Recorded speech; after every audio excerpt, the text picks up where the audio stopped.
আজকে আলেমদের সাথে বৈষম্য করা হচ্ছে। সবচেয়ে বেশি বৈষম্য শিকার হচ্ছে আলেমরা।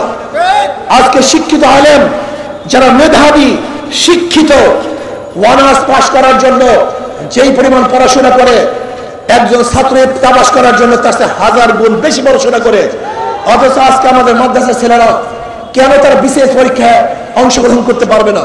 তারা কেন বিশেষ পরীক্ষা দিতে পারবে না? আজকে মাদ্রাসার ছেলেরা কেন চাকরিজীবী হবেন না? তারা বাংলাদেশের কোনো জায়গায় কেন যেতে পারবে না? এটা বৈষম্য। এর চেয়ে বড় বৈষম্য কিছু হতে পারে না। আজকে কওমি মাদ্রাসার সাথে বৈষম্য করা হচ্ছে। কওমি মাদ্রাসার ছেলেদেরকে আজকে অনেক জায়গায় ইন্টারভিউ দেওয়ার জন্য অযোগ্য ঘোষণা করা হচ্ছে। আজকে যেই মাসআলাগুলি কওমিয়ার ছাত্র সবচেয়ে বেশি জানে, সেই নিখার কাজী হিসাবেও আজকে কওমি মাদ্রাসার ছেলেরা চাকরি পাচ্ছে না। এটা কেমন বৈষম্য আমি তো বুঝছি না। আজকে কওমিয়ার ছাত্ররা পুলিশে অংশগ্রহণ করতে পারছে না, র্যাবে অংশগ্রহণ করতে পারছে না, আজকে মিলিটারি অংশগ্রহণ করতে পারছে না, বিসিএস ক্যাডার অংশগ্রহণ করতে পারছে না। এটা বৈষম্য। এই বৈষম্য বাংলাদেশের মানুষ দেখতে চায় না।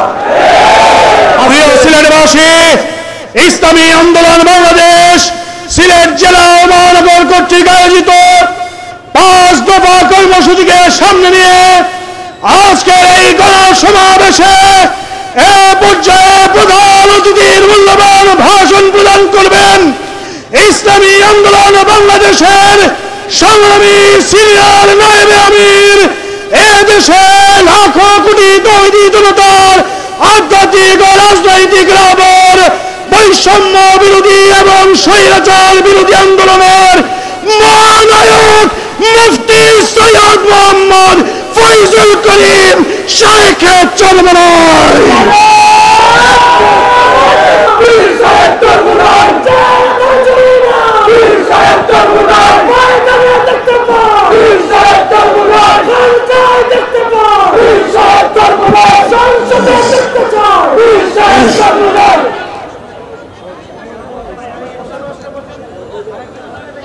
আসসালামু আলাইকুম ওয়া রাহমাতুল্লাহি ওয়া বারাকাতুহু। নাহমাদু ওয়া নুসাল্লি আলা রাসূলিহিল কারীম। আম্মা বাদ, ফাআউযু বিল্লাহি মিনাশ শাইতানির রাজীম। বিসমিল্লাহির রহমানির রহিম। ওয়া তিলকাল আইয়ামু নুদাবিলুহা বাইনান নাস। সাদাকাল্লাহুল আলিয়্যুল আযীম। সবাই পড়ি সাল্লাল্লাহু আলাইহি ওয়াসাল্লাম। ইসলামী আন্দোলন বাংলাদেশ সিলেট জেলা ও মহানগর শাখা কর্তৃক আয়োজিত আজকে এই গণসমাবেশের সম্মানিত সভাপতি সেরেতাজ শ্রদ্ধাভাজন ওলামায়ে কেরাম, সর্বস্তরের ইসলাম প্রিয় দেশপ্রেমী ভাইয়েরা আমার, আজকে যে ভূখণ্ডের মধ্যে অবস্থান করছে, এই ভূখণ্ড ইতিমধ্যে 4 মাস স্বাধীন হয়েছে। আপনারা জানেন 200 বছর ব্রিটিশ এদেশ শোষণ করেছিল। ব্রিটিশদের বিরুদ্ধে মুসলমানরাই প্রথম আন্দোলনের সূচনা করেছিল। সেই আন্দোলনের ভিত্তিতেই ব্রিটিশ এদেশ থেকে ভাগতে বাধ্য হয়েছিল। আমরা প্রথম স্বাধীনতা অর্জন করেছিলাম। ভেবেছিলাম এবার বৈষম্য দূর হবে, বৈষম্য থাকবে না। কিন্তু আমরা কি দেখলাম? সংখ্যাগরিষ্ঠ হিন্দুরা মুসলমানদের সাথে বৈষম্য করছে, তাদের অধিকার রক্ষা করছে না। আবার মুসলমান আন্দোলন শুরু করেছে আলাদা ভূখণ্ডের জন্য, স্বতন্ত্র এক দেশের জন্য। মুসলমানদের ইসলামের ভিত্তিতেই 47-এ আবারও আমরা একটা দেশ স্বাধীন করেছিলাম। সেই দেশের নাম পাকিস্তান। মনে রাখতে হবে যে পাকিস্তান স্বাধীন হয়েছিল একমাত্র মুসলমানদের কারণে, ধর্মভিত্তিক স্বাধীন হয়েছিল, অন্য কোনো কারণে নয়। কাজে দেশ মুসলমানদের দেশ, অধিকার সবার। সবাইকে মনে রাখতে হবে দেশ মুসলমানদের অধিকার সবার। রোড করেছে আমি, হাঁটার অধিকার সবার। প্রতিষ্ঠান করেছে আমি, পড়ার অধিকার সবার। যেরকম ঢাকা ইউনিভার্সিটি করেছে সলিমুল্লাহ সাহেব রহমতুল্লাহ আলাইহি, কিন্তু পড়ার অধিকার সবার। এই পাকিস্তান করেছিলাম আমরা, এখানে অধিকার সবার, কিন্তু মনে রাখতে হবে দেশ মুসলমানদের অন্য কাউন না, এটা মাথার মধ্যে রাখতে হবে। আমরা ভেবেছিলাম এবার বৈষম্য দূর হবে, মানুষ শান্তি পাবে, মুক্তি পাবে, কিন্তু আমরা কি দেখলাম? পশ্চিম পাকিস্তানের লোক পূর্ব পাকিস্তানের সাথে বৈষম্য করছে, অধিকার দিচ্ছে না, এদেশের মানুষ স্বাধীন না, পরাধীন। আবার আমরা আন্দোলন করলাম, সংগ্রাম করলাম, আমরা 71-এ বাংলাদেশ নামে একটা দেশ স্বাধীন করলাম। এবার ভেবেছি বৈষম্য দূর হয়ে যাবে, গরিব, দুঃখী, মেহনতি মানুষ, মিসকিন, এতিম, ঋষি, কুলি, চামার, তাঁতি সবাই ভালো মতো বসবাস করতে পারবে, তাদের ন্যায্য অধিকার লাভ করবে, শিক্ষা, চিকিৎসা, বস্ত্র, অন্ন এবং গৃহের ব্যবস্থা হবে। কিন্তু আমরা কি দেখলাম? আজকে বাংলাদেশের স্বাধীনতার বয়স 53 বছর, মানুষের অধিকার ফিরে পায় নাই, মানুষ মুক্তি পায় নাই, মানুষ শান্তি পায় নাই, এখনো বৈষম্য চলতেছে। এর জন্য আবারও 2024 5ই আগস্ট এদেশের মানুষ আবার আন্দোলন করেছে, সংগ্রাম করেছে, বিপ্লব করেছে, জীবন দিয়েছে, বৈষম্য বিরোধী আন্দোলন করেছে। বৈষম্য থাকবে না, বাংলাদেশের যত নাগরিক আছে সবাই সাম্যতা অর্জন করবে, মানবিক মর্যাদা লাভ করবে, সামাজিক ন্যায় বিচার প্রতিষ্ঠিত হবে, যেখানে পুরুষের অধিকার থাকবে, মহিলাদের অধিকার থাকবে, মুসলমানদের অধিকার থাকবে, হিন্দুদের অধিকার থাকবে, ছাত্রদের অধিকার থাকবে, চাকরিজীবীদের অধিকার থাকবে, যেখানে অধিকার থাকবে শ্রমিকদের, যেখানে বাংলাদেশের প্রত্যেকটা নাগরিক অধিকার নিয়ে বসবাস করবে, বাক শক্তির অধিকার থাকবে, লিখনের অধিকার থাকবে, কথা বলার অধিকার থাকবে, চাকরির অধিকার থাকবে, থাকবে না বৈষম্য, অর্থনীতির বৈষম্য থাকবে না। আজকে আমরা কি দেখেছি? বাংলাদেশের গোটা অর্থনীতি মাত্র 20-25 পরিবারের কাছে, মাত্র 20-25 পরিবার গোটা বাংলাদেশের অর্থনীতিকে কন্ট্রোল করে। আজকে বাংলাদেশ গরিবরা শুধু গরিব হয়, ধনীরা ধনী হয়। আজকে জালেমরা আঙ্গুল ফেলে কলা গাছ হয়। হাজারো নির্দোষ মানুষ, আজকে নির্দোষ মানুষগুলি জেলখানায় ধুকে দিলে মরছে, ফাঁসির রশিদে ঝুলছে, আর হাজারো বড় বড় অপরাধী তারা রাস্তায় বুক ফুলিয়ে হাঁটবে। এই বাংলাদেশের জন্য আমরা আন্দোলন করি নাই, এই বাংলাদেশের সম্মান করি নাই। আজকে এক মুঠা খাদ্যের জন্য বাংলাদেশের মানুষ ডাস্টবিনে কাঠ কুকুরের সাথে লড়াই করবে। আজকেও খাদ্যের জন্য আমাদের মা বোনেরা তাদের বাচ্চাকে বিক্রি করে দিবে। আজকেও খাদ্যের জন্য আমাদের সন্তানরা আত্মহত্যা করবে। এটা বাংলাদেশের মানুষ দেখতে চায় নাই। আজকে আমার মা বোনকে ধর্ষণ করার পরে তাদের হত্যা করা হবে। আজকে বাংলাদেশের মানুষের মা বোনদের চেহারার মধ্যে এসিড নিক্ষেপ করে রক্ত করা হবে।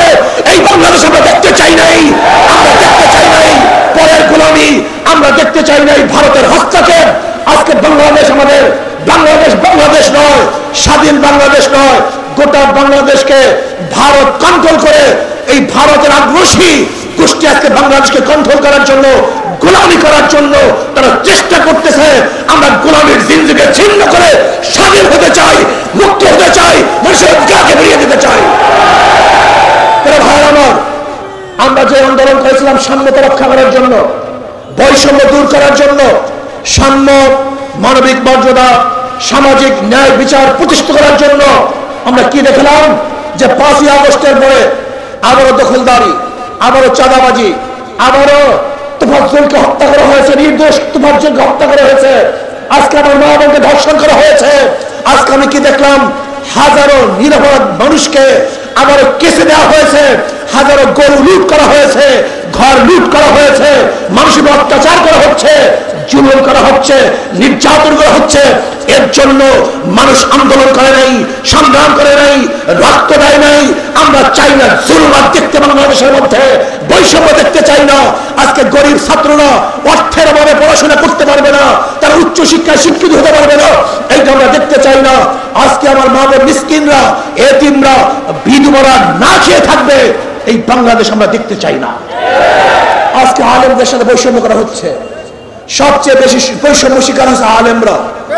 আজকে শিক্ষিত আলেম যারা মেধাবী, শিক্ষিত, অনার্স পাস করার জন্য যেই পরিমাণ পড়াশোনা করে, একজন ছাত্র পাস করার জন্য তার 1000 গুণ বেশি পড়াশোনা করে। অথচ আজকে আমাদের মাদ্রাসার ছেলেরা কেন তারা বিশেষ পরীক্ষা অংশগ্রহণ করতে পারবে না? তারা কেন বিশেষ পরীক্ষা দিতে পারবে না? আজকে মাদ্রাসার ছেলেরা কেন চাকরিজীবী হবেন না? তারা বাংলাদেশের কোনো জায়গায় কেন যেতে পারবে না? এটা বৈষম্য। এর চেয়ে বড় বৈষম্য কিছু হতে পারে না। আজকে কওমি মাদ্রাসার সাথে বৈষম্য করা হচ্ছে। কওমি মাদ্রাসার ছেলেদেরকে আজকে অনেক জায়গায় ইন্টারভিউ দেওয়ার জন্য অযোগ্য ঘোষণা করা হচ্ছে। আজকে যেই মাসআলাগুলি কওমিয়া ছাত্র সবচেয়ে বেশি জানে, সেই নিখার কাজী হিসাবেও আজকে কওমি মাদ্রাসার ছেলেরা চাকরি পাচ্ছে না। এটা কেমন বৈষম্য আমি তো বুঝছি না। আজকে কওমিয়া ছাত্ররা পুলিশে অংশগ্রহণ করতে পারছে না, র্যাবে অংশগ্রহণ করতে পারছে না, আজকে মিলিটারি অংশগ্রহণ করতে পারছে না, বিসিএস ক্যাডার অংশগ্রহণ করতে পারছে না। এটা বৈষম্য। এই বৈষম্য বাংলাদেশের মানুষ দেখতে চায় না। আজকে অর্থনীতির অবস্থাটা কি? ধনী শুধু ধনী হবে আর গরিব শুধু গরিব হবে, এই বৈষম্য দেখতে চাই না। আজকে বাংলাদেশের অর্থনীতির অবস্থা কি জানেন আপনি? আপনি যাবেন ব্যাংকে 5 লক্ষ টাকা আনার জন্য, ব্যাংক বলবে আপনার কি মর্গেজ দেওয়ার টাকা আছে? আপনি বলেন আমার তো মর্গেজ নেই। তাহলে ব্যাংক তো আপনাকে টাকা দিবে না, যার টাকা আছে ব্যাংক তাকেই টাকা দিবে। তার মানে ধনীকে ধনী বানায়। যার 5 লক্ষ টাকা আছে ব্যাংক তাকে 5 লক্ষ টাকা দেয়। যে ব্যক্তিকে লোন দেওয়া হয়েছে তারই লোন মাফ করা হয়, তার ইন্টারেস্ট মাফ করা হয়। তাই ধনীকে বর্তমান অর্থনীতি 5 বার ধনী বানায় আর গরিবের পেটে 5টা লাথি মারে। বড় লোকের 5 লক্ষ টাকা ছিল, একবার ধনী। ব্যাংক থেকে 5 লক্ষ টাকা দিয়েছে, 2 বার ধনী। তার লোন মাফ করা হয়েছে 3 বার ধনী। তার ইন্টারেস্ট মাফ করা হয়েছে 4 বার ধনী। আর গরিবের পেটের মধ্যে 5টা লাথি। আগের থেকে 5 লক্ষ টাকা ছিল না, 1 লাথি। ব্যাংক থেকে 5 লক্ষ টাকা দেয় নাই, 2 লাথি। তার ইন্টারেস্ট মাফ করা হয় নাই, 3 লাথি। তার লোন মাফ করা হয় না, 4 লাথি।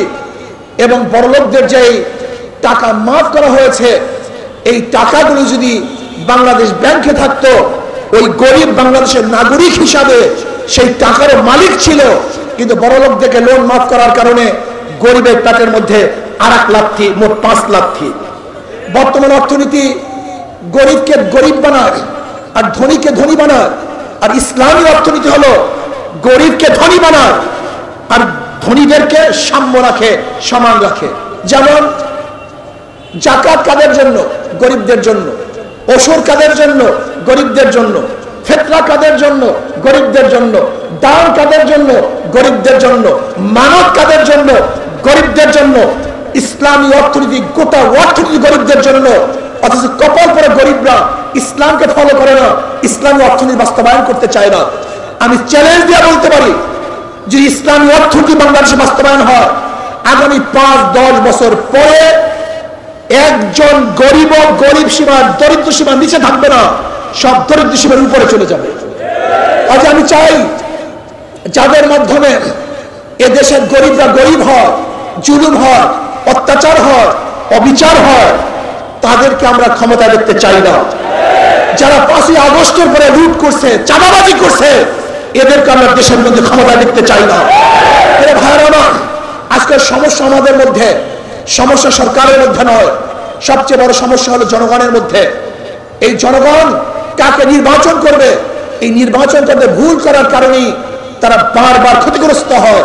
আপনাকে অবশ্যই মনে রাখতে হবে, একজনের নাম এ, একজনের নাম বি, একজনের নাম সি। এও চোর, বিও চোর, সিও চোর। ক্ষমতা আছে এ, সে কি করবে? কথা বলেন। হটাও এ, বসাও বি, সে কি করবে? হটাও বি, বসাও সি, সে কি করবে?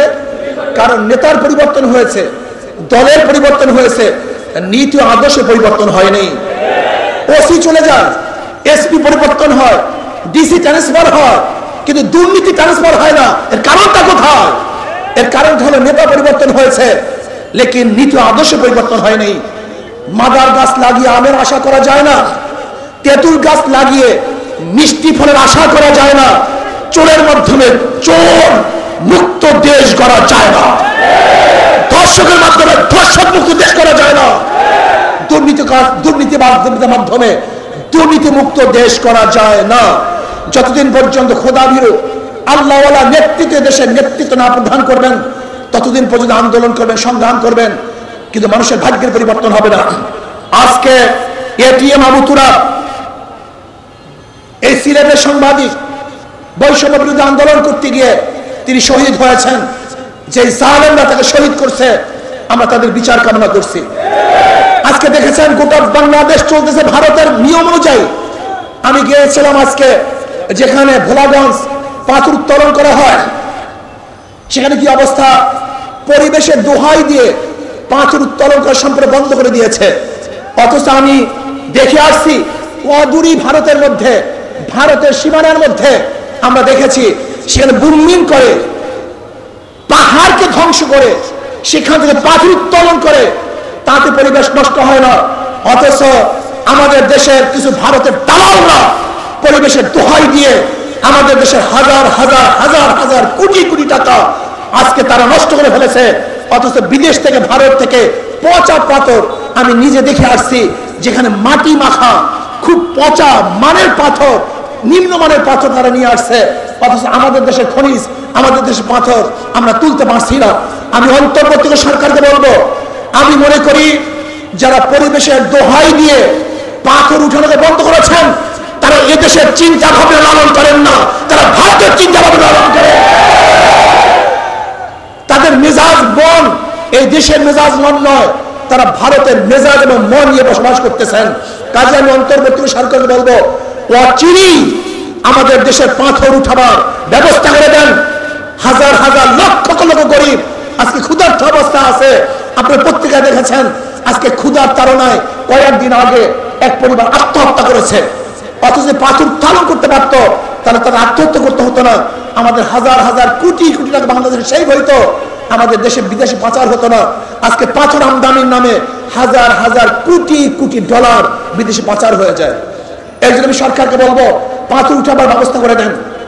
আজকে বৈষম্য বিরোধী আন্দোলন করতে গিয়ে যারা শাহাদাত বরণ করেছে, এদের অংশ মুসলমান, মুগ্ধ ইসলামী ছাত্র আন্দোলনের সদস্য ছিল।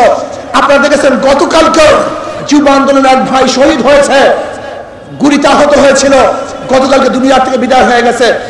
হাজারো মানুষ শহীদ হয়েছে নাস্তিকদের প্রতিষ্ঠিত করার জন্য নয়।